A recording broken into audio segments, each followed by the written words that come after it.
What's up, YouTube? You know who it is. It's your boy Mims, and I'm coming at you with my very first NBA discussion video. This is a podcast style of video, over 10 minutes of gameplay. Usually it's going to be a ranked match of the team I'm talking about. In this case, my hometown Los Angeles Lakers. I want to hear your thoughts in the comment section when I'm finished, but without further ado, let's get on to the discussion topic.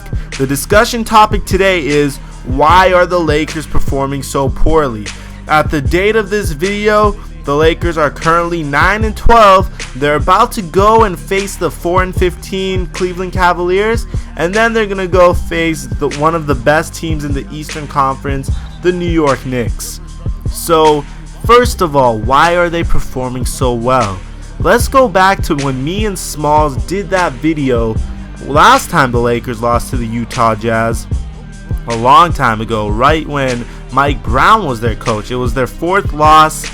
Laker management just about had it with Coach Mike Brown and his Princeton offense. Princeton did not utilize Steve Nash to his fullest potential and his fullest capabilities.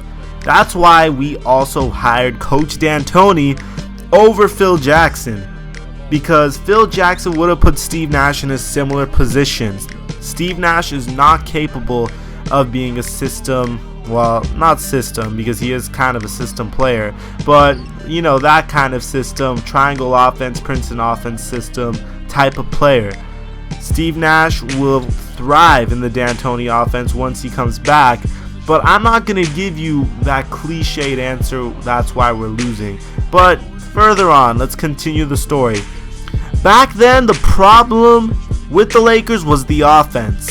The Lakers were doing very well efficiency-wise, but they were doing poorly turnover-wise. The reason for this was the Princeton offense requires players to constantly be passing to each other. This is where Pau Gasol also thrived. Pau Gasol was doing really well under the Princeton offense.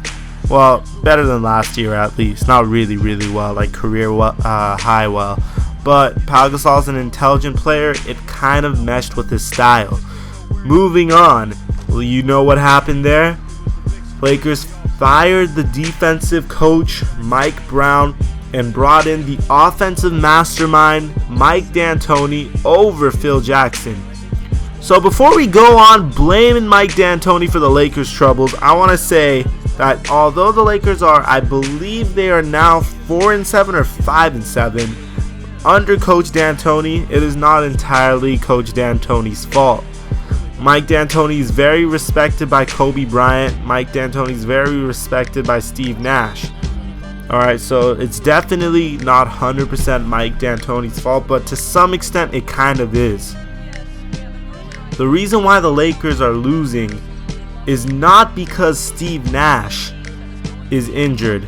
It's not because Pau Gasol is injured either. I mean, we all know Pau Gasol is still recovering from his knee tendonitis.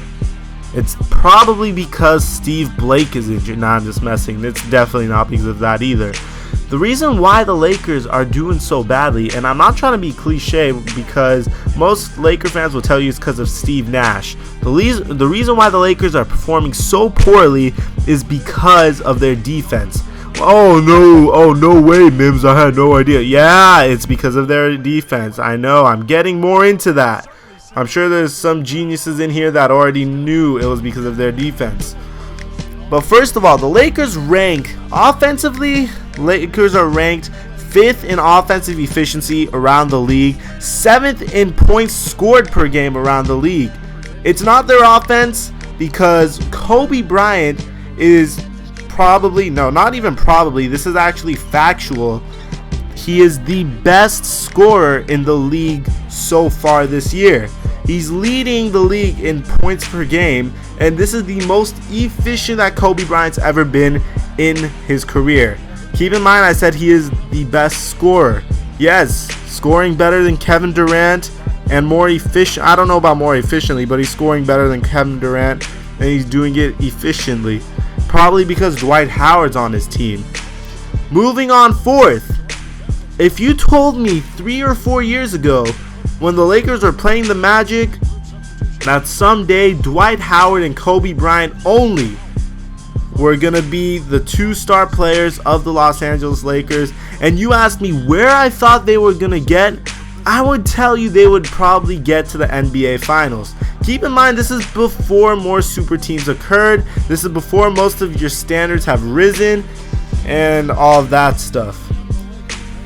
So moving on forth, we know the Lakers didn't lose to the Jazz because of their bench. Their bench production was stellar that night.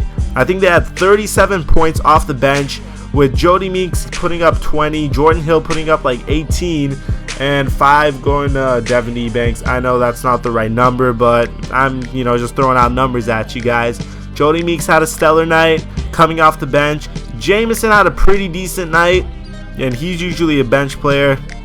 And the Lakers are just not that deep right now. So I'm sure when Steve Nash comes back, that is also going to be fixed. The problem with the Lakers is 100% defense, and you might say it's because of Mike D'Antoni. It kind of is, but it 100% isn't.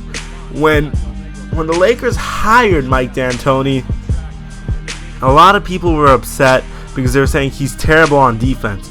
The reason why Mike D'Antoni is bad on defense is his offense requires very fast-paced movements. It's like you're sprinting the entire time. I don't know about you guys, but I'm kind of a gym rat. I go to the gym almost every day. So next time, if any of you guys ever are at the gym, I want you guys to go on a treadmill and run at an 8-mile-per-hour pace.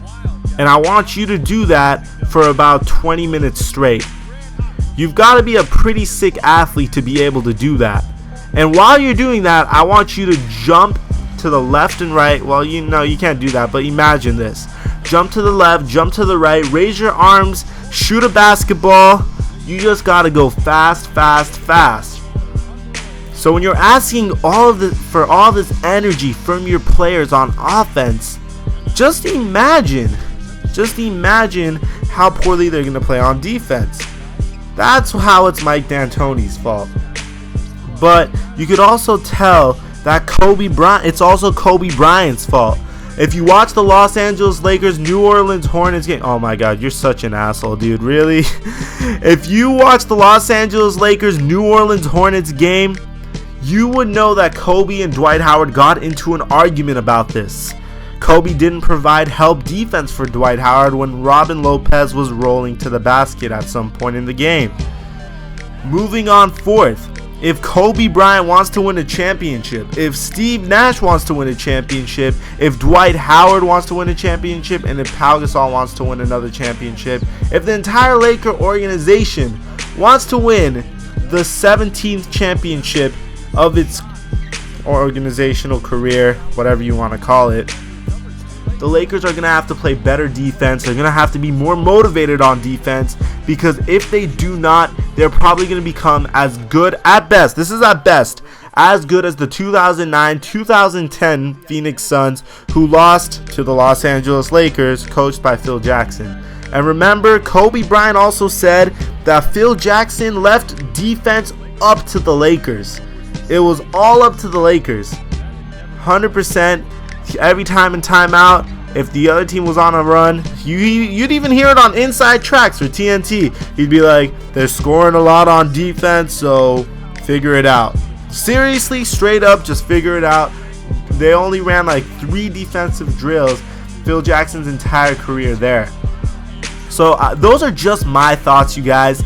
I really want to know what you guys think of this topic, and if you like these discussion videos, please drop a like, but let me know in the comment section what you guys think. I'm interested in knowing, and I'm going to be replying to most of the comments on here.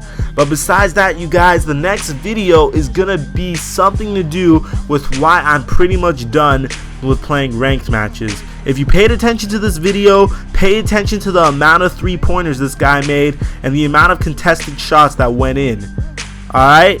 Well, besides that, you guys, it's your boy Mims, and I'm signing out. Peace.